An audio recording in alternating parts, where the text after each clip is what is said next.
Voilà, quand on parle peut-être d'impuissance masculine ou bien voilà, de dysfonction érectile, ça attire l'attention de tout le monde, quoi. Mais si tu sais, par exemple, qu'une dysfonction érectile que tu as maintenant, elle peut simplement être le prélude d'une...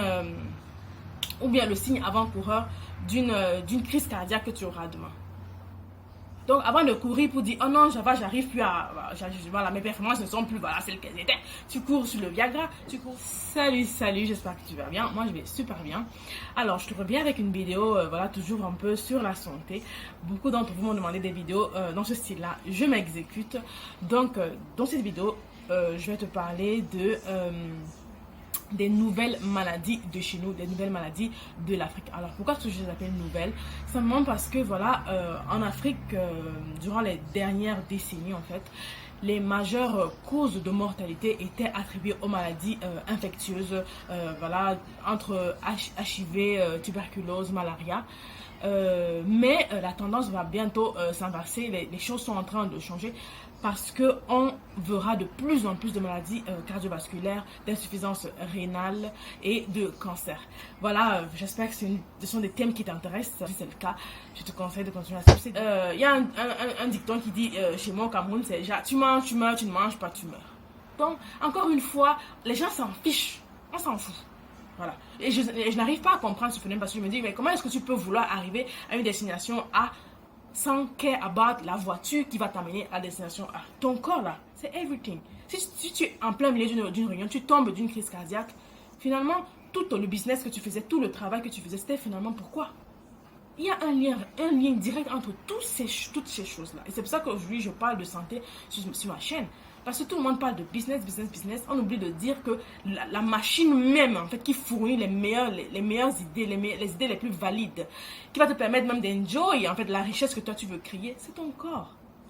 Alors, selon un récent rapport de l'OMS, d'ici 2030, c'est-à-dire dans quelques 10 ans, le nombre de décès par maladie chronique, j'ai cité maladie cardiovasculaire, insuffisance rénale, cancer, en Afrique subsaharienne passera de l'ordre de 30% à 42% environ.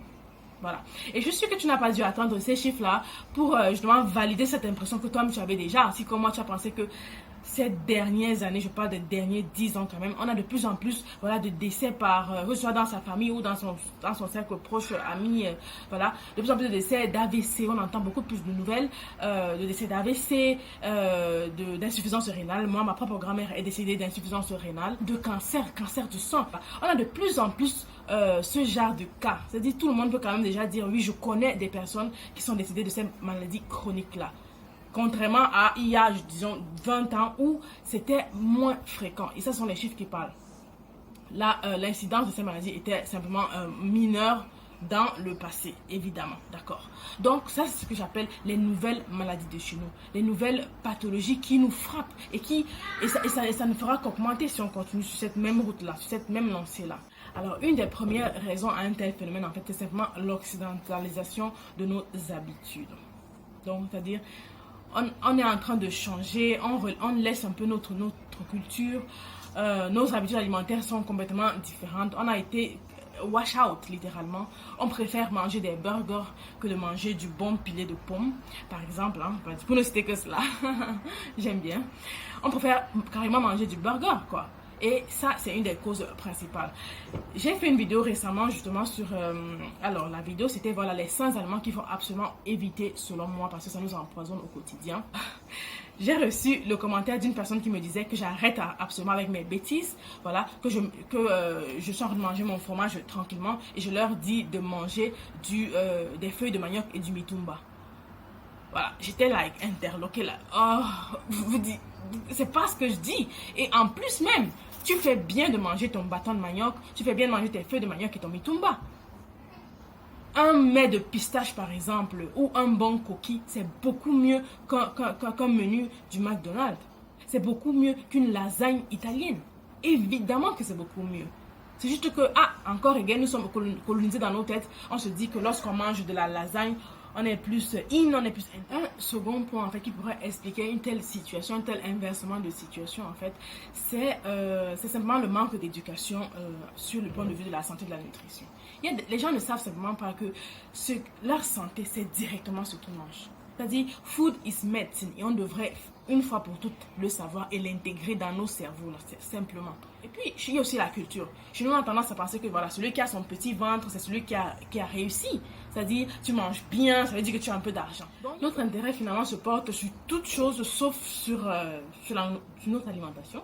Parce qu'on ne voit pas le rapport direct avec notre vie et notre bien-être. Voilà, quand on parle peut-être d'impuissance masculine ou bien voilà, de dysfonction érectile, ça attire l'attention de tout le monde, quoi. Mais si tu sais, par exemple, qu'une dysfonction érectile que tu as maintenant, elle peut simplement être le prélude d'une... ou bien le signe avant-coureur d'une crise cardiaque que tu auras demain.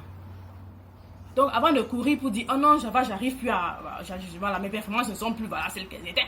Tu cours sur le Viagra, tu cours sur cela. Comment déjà changer ce que tu manges? J'aimerais dire que c'est gratuit parce que ça ne te coûte rien. Il suffit juste de changer tes habitudes. Au lieu de courir, acheter un traitement qui coûte cher, qui met même ta santé à risque, change ce que tu mets dans ta bouche.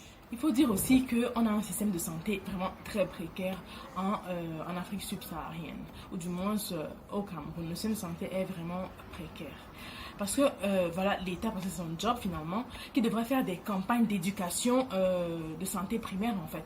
Au niveau de la population, ça devrait passer en fait à la télé, on devrait éduquer les gens sur comment manger et pourquoi bien manger. Ce sont des choses qu'on doit marteler pour éduquer les populations. Et justement, j'espère que cette vidéo aidera à faire un peu de ce travail-là. Donc, je t'encourage à partager la vidéo voilà, pour faire passer un peu ce message. Donc, je parlais justement du notre système de santé qui est vraiment précaire. Voilà, on n'a pas d'assurance, par exemple, parce que même lorsque les gens voilà, sont déjà malades, on pourrait les prendre en charge. Mais le manque d'assurance maladie, par exemple, fait en sorte que des personnes arrivent dans les hôpitaux et meurent parce qu'ils n'ont pas le cash directement. Ça, c'est un phénomène très, très courant chez nous. Voilà, tu arrives à l'hôpital, tu veux même, voilà, tu as une crise d'hypertension, tu as même un infarctus, quoi. C'est-à-dire que tu es en train de souffrir d'une crise cardiaque au moment T, mais on te dit l'argent. Et tu es en train de mourir, tu dis, quel argent? Voilà, je ris, mais c'est dramatique, hein. Ça n'a rien d'amusant, mais c'est simplement la situation de nos pays. Comme quatrième point responsable de cette situation, c'est simplement les traitements. Voilà. Les traitements, en réalité, de ces maladies chroniques-là sont coûteux et une très grande majorité de la population ne peut toujours pas, n'a pas les moyens en fait de se procurer ces traitements-là. Et même lorsque voilà, les populations ont les moyens de se procurer des traitements, hein, le fait qu'il y ait beaucoup de médicaments contrefaits sur nos marchés, c'est-à-dire ces médicaments qui arrivent de la Chine, du Nigeria et qui ne sont pas ce qu'ils disent, mettent encore à risque nos pauvres populations. Donc ça, sont vraiment des fléaux qui sont vraiment graves chez nous. C'est incontrôlable en fait. On ne sait pas par où ça arrive, par où ça rentre dans le pays là. Tu ne peux pas distinguer entre une molécule voilà, de captopril réelle et une autre molécule de couscous de manioc. Tu ne sais pas qui est vrai. C'est grave quand même. Voilà. Donc, ce qui me pousse encore à dire que mieux vaut vraiment prévenir que guérir. Donc, avant même d'en arriver à devoir prendre le médicament, essaye de ne pas arriver à ce niveau-là, quoi. Food is medicine. Que la nourriture soit ton médicament. Réellement, que la nourriture soit notre médicament. Plusieurs figures sont intéressantes en fait, dans le schéma que je viens à peine de dépeindre. Comment faire vraiment pour essayer de gérer au mieux cette situation en fait. Alors, je vais commencer par la figure par exemple des agriculteurs, des éleveurs. C'est pas par ordre d'importance, hein, ok? Voilà. Beaucoup de personnes en fait sont intéressées par ce domaine-là parce que justement c'est un point de développement. Okay. Donc du coup, toi qui me regardes et qui veux investir dans ce secteur-là, sache que tu as justement un devoir et une tâche. Le devoir de mettre sur le marché des produits de qualité en fait. Voilà, il y a des gens qui me demandaient comment est-ce qu'on peut mettre en place une filière bio, voilà, pour vraiment donner de la qualité en fait à ce que les populations mangent. Et voilà, et influencer de cette façon-là la santé globale des populations. Et ça, c'est un sujet à réflexion. Donc, attelons-nous à le faire. On peut s'informer, voir ce que les gens font, voir comment on peut voilà, avoir plusieurs petites fermes au lieu d'avoir de grandes factories, par exemple. Ça, voilà, ce sont des solutions qui ont été proposées même ici en Occident, en fait. Ils ont commencé à décroître et à voir que les grandes exploitations, voilà, perte de vue, étaient presque obligé d'utiliser voilà, des produits à gogo au détriment de la santé des populations. Et ça vaut aussi pour l'éleveur. Voilà, si tu veux produire des œufs, des poulets, des vaches, des porcs, essaye vraiment de voir comment est-ce que tu vas mettre sur le marché un produit que toi-même et ta famille pourraient contrôler. Il ne faut pas seulement penser à l'argent, mais pensons aussi à l'impact qu'ont nos actions. Parce que très souvent, on ne voit pas plus loin que le bout de notre nez. On ne voit pas ce qu'il en sera de nos actions ou des conséquences qui en découlent dans 1 an, dans 10 ans. On ne voit que bon, ok, mon argent va tomber à la fin du mois. Pour moi, ça suffit. Donc, il faut vraiment qu'on se conscientise sur ces points-là. C'est-à-dire, en tant qu'individu, se conscientiser, réaliser que voilà, notre alimentation est la clé finalement de toute chose en fait. C'est vrai qu'on ne peut pas tout maîtriser dans le monde, mais je dis souvent que si tu réussis à take care de ce qui est de ton niveau et ce qui est de ta responsabilité, alors là, tu auras fait 90% du boulot. Donc, savoir qu'on doit prendre soin de sa santé, ne plus dire « ah », comme on dit chez nous, se responsabiliser sur ces points-là, prendre sa santé en main. Donc, ça, c'est un peu les choses que, personnellement, je propose. Et voilà, comme d'habitude, je te dis merci d'avoir regardé cette vidéo.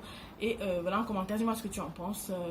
Et puis, je te dis, j'espère, à la prochaine dans ma next vidéo. Salut!